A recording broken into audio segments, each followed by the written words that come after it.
Travel ಅಂದ ತಕ್ಷಣ of course ನಾವಿವತ್ತು ಅಡಿಗಾಸ್ ಯಾತ್ರಾ ಅವರ ಒಂದು ಕಾರ್ಯಕ್ರಮದಲ್ಲಿ ಇದ್ರೂ ಕೂಡ ನನ್ನ ವೈಯಕ್ತಿಕವಾದ ಒಂದು ವಿಷಯನ ಹಂಚ್ಕೋಬೇಕು ಅಂತ ಆಸೆ. ಬೇರೆ ದೇಶಕ್ಕೆ ಹೋದಾಗ ಸುಮಾರು ನಮಗೆ ಅಫ್ಕೋರ್ಸ್ ದುಡ್ಡಿನ ವಿಷಯಗಳಲ್ಲಿ ಕೆಲವೊಂದು ಗೊಂದಲಗಳು ನಡೀಬಹುದೇ ಹೊರತು ಬೇರೆ ಯಾವುದೇ ವಿಷಯದಲ್ಲಿ ಅಂದರೆ ನಮಗೆ ಸೇಫ್ಟಿ ವಿಷಯದಲ್ಲಿ ಅಥವಾ ಸ್ವಚ್ಛತೆ ವಿಷಯದಲ್ಲಿ ಸುಮಾರು ಸಲ ನಾವು ಸುಮಾರು ದೇಶಗಳಿಗೆ ಹೋದಾಗ ಯಾವುದೇ ಕೊರತೆ ಅನಿಸೋದಿಲ್ಲ. ನಮಗೆ ವಾವ್ ನೋಡಿ ಎಷ್ಟು ಸ್ವಚ್ಛವಾಗಿದ್ದಾರೆ, ಎಷ್ಟು ಸುಂದರವಾಗಿದೆ ಅಂತಾನೆ ಅನ್ನಿಸ್ತಾ ಇರುತ್ತೆ.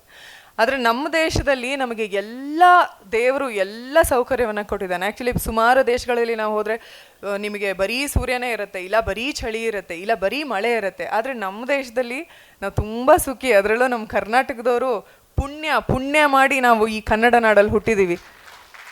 ಎಷ್ಟು ಅದ್ಭುತವಾದ ವಾತಾವರಣ ನಮಗಿರೋದು. ಇಷ್ಟೊತ್ತು ನೀಟಾಗಿ ಇಷ್ಟು ತಿಂಗಳು ನಮಗೆ ಬೇಸಿಗೆ ಬರುತ್ತೆ, ಇಷ್ಟು ತಿಂಗಳು ಚಳಿಗಾಲ ಬರುತ್ತೆ, ಇಷ್ಟು ತಿಂಗಳು ಮಳೆಗಾಲ ಬರುತ್ತೆ. ಅಂಥ ಅದ್ಭುತವಾದ ವರನ ದೇವರು ನಮಗೆ ಕೊಟ್ಟರು ಕೂಡ ಎಲ್ಲೋ ಒಂದು ಕಡೆ ನಾವು ಬೇರೆ ದೇಶದವರು ನಮ್ಮ ಊರಿಗೆ ಪ್ರವಾಸಕ್ಕೆ ಅಂತ ಬಂದಾಗ ನಮ್ಮ ನಡವಳಿಕೆ ಕೂಡ ಬಹಳ ಮುಖ್ಯ ಆಗತ್ತೆ.